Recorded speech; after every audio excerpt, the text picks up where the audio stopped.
This is part 2 of the November patch overview video. Here, I will be giving inside details on the unique gameplay of the playable Olthoi characters and information regarding the new in-game character advancement system called Luminance. Looking at the first page of character creation in Asheron's Call now, you will notice two new types of Olthoi characters to choose from, Soldier and Spitter. To put it concisely, soldiers are melee and spitters are mage in equivalence. There are many differences between a regular race and Olthoi that players should be aware of. Player-controlled Olthoi are designed with a pick-up-and-play mentality, as their attributes, skills, and starting location are pre-chosen. These characters are permanently flagged as a player killer and all enter into the game at level 180. The only real choice that you can make is how your Olthoi looks, in which there is a liberal set of color schemes to choose from. With that said, most players will want to create their Olthoi on the player killer server of Darktide if they want to see some action. It would take me a long time to go through all of the stipulations and differences that Olthoi characters have, such as not being able to communicate with non-Olthoi players. I strongly recommend reading the Olthoi article located in the Asheron's Call website for additional details. When you enter into the game as an Olthoi, you are brought to the Queen's Hive. This is the location you will be sent to every time you log into the game as this type of character, regardless of where you were when you logged off previously. The Queen, shown here, is where all Olthoi will be granted their enchantments to render them combat ready. Among the first things that you'll notice is that there are two additional Olthoi NPCs which act as vendors that sell equipable upgrades to enhance your Olthoi's offensive and/or defensive abilities. The way the upgrades are organized when you approach a vendor, it may be intimidating to purchase your first upgrade, so in the interest of making things clear, allow me to explain and simplify.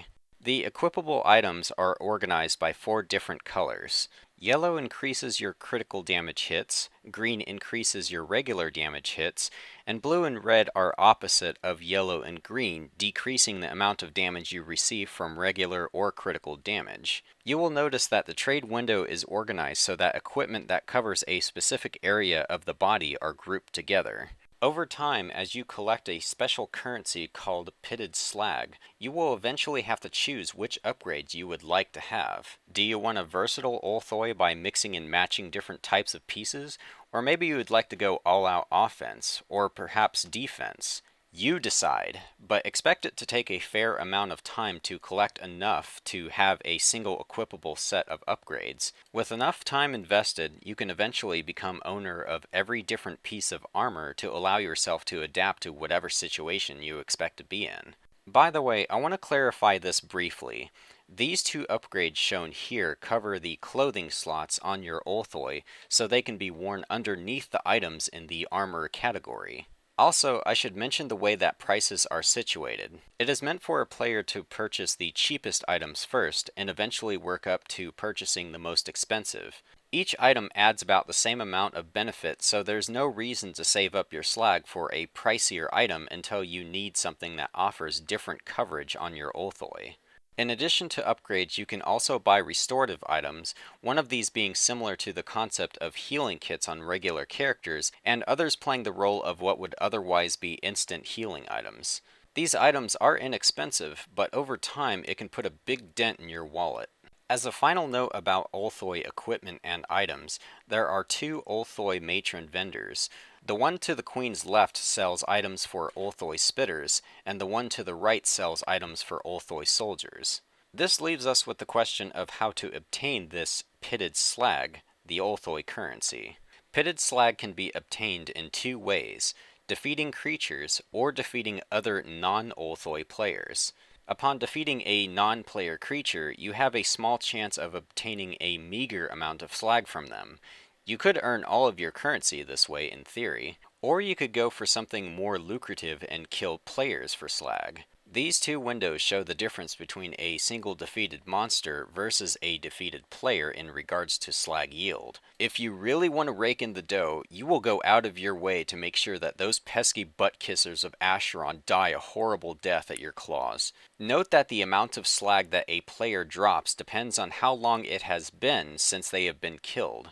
Now this leaves us with the issue of transportation. Among the limitations that Olthoi have, they do not have the luxury of a town network and are barred from entering it, nor do they have the benefit of item enchantment portal spells. So instead, they rely on their own network of tunnels which bring them to predetermined locations. These first 4 tunnels on the Olthoi Island plateau are shortcuts to various islands that have fixed tunnel portals. But what if you want to go to a place that isn't in this network of tunnels? To answer this question, there are additional places that can be reached by utilizing what are called residential halls. There are 5 of them in the game, and all of them are reachable to the Olthoi. Each hall contains 3 portals which can be utilized to reach places that the Olthoi tunnels can't. Additionally, as an Olthoi, you'll want to utilize foundry portals found in the center of some towns. These can extend your ability to travel even further. Also, there are other portals in the game which, while obsolete to the average player, could be a huge time saver for an Olthoi character.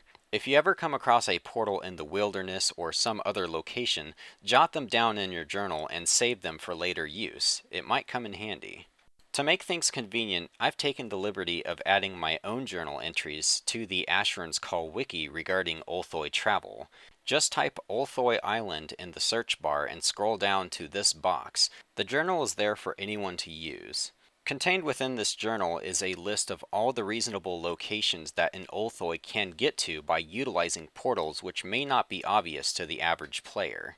Regarding combat as an Olthoi in Darktide, you will find it very challenging to defeat players, especially in a one-on-one situation.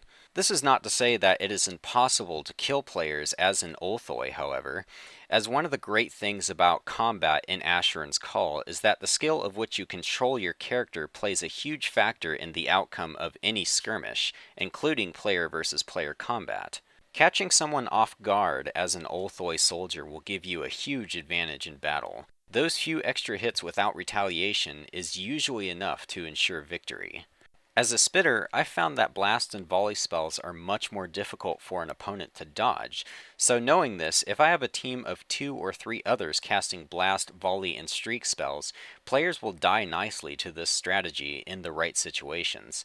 Olthoi are very resistant to acid, so there's very little risk of hurting your allies due to friendly fire. On the server of Darktide, I've noticed that there are various locations that one can reasonably expect to find other players to kill and stalk.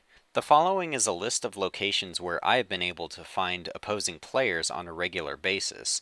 Keep in mind that this list may eventually become obsolete as the Asheron's Call world changes. Dark Isle is basically a guaranteed battlefield for Olthoi and is very easy to get to.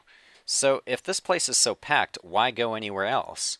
To put it simply, there is so much open space and obstacles that can put you at a disadvantage that unless you're swarming the area with others, you can expect to die easily at the hands of well-equipped, seasoned, and skilled players. Also, players will have no trouble running away from you if they find themselves losing a fight. This all equates to less slag for you. Moorsman City and Freebooter are seeing more usage thanks to creatures on these islands being worth luminance. On Moorsman City, one place you should always check is the entryway platform, which is where all player characters will emerge from. On Freebooter, make it a habit to check the Black Market Castle and Moorsman Prison areas.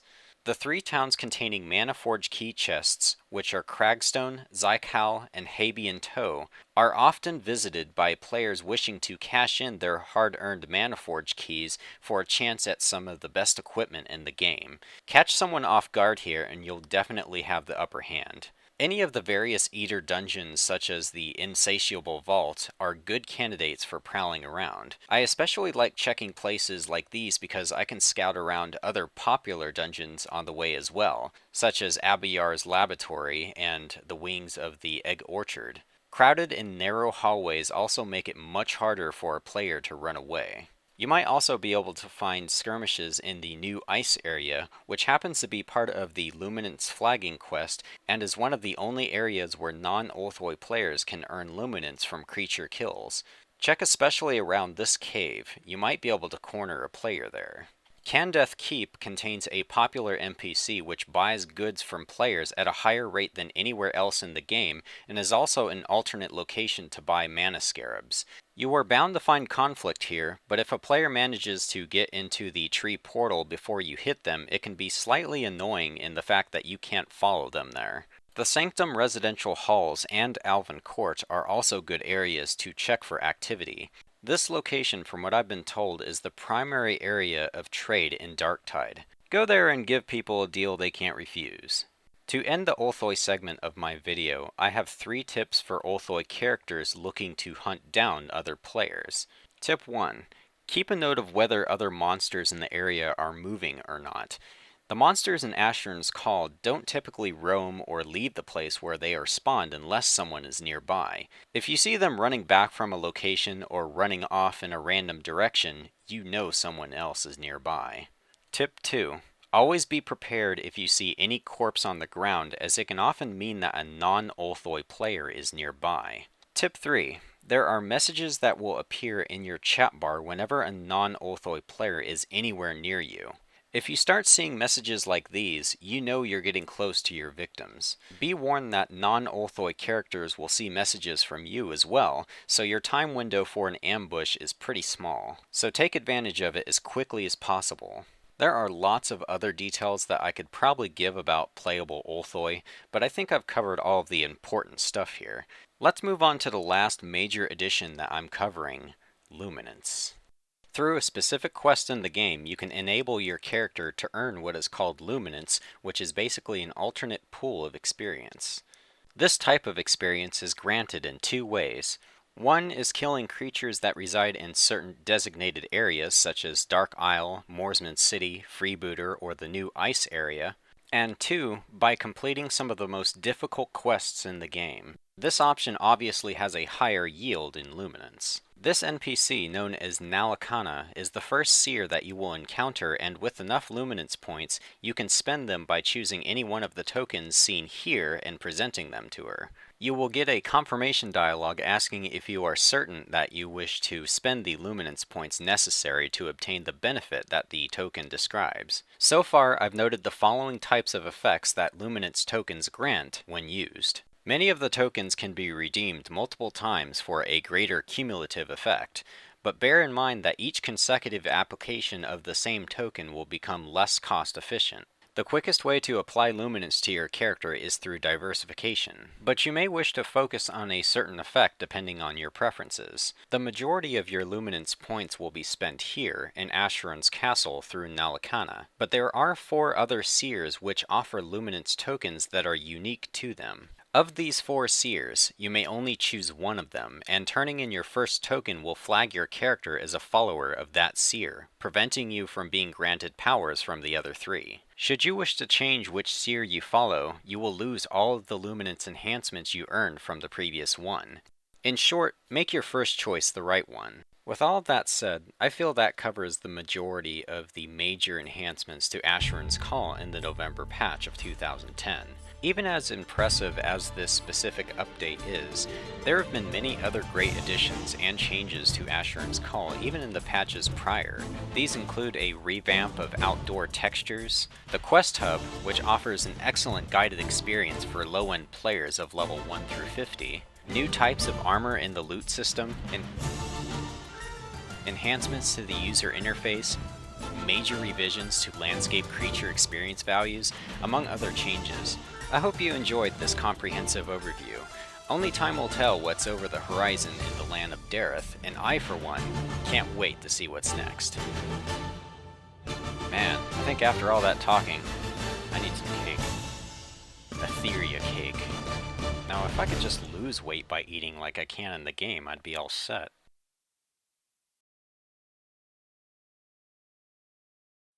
Would you like to buy some void magic scrolls? No, I'm an archer.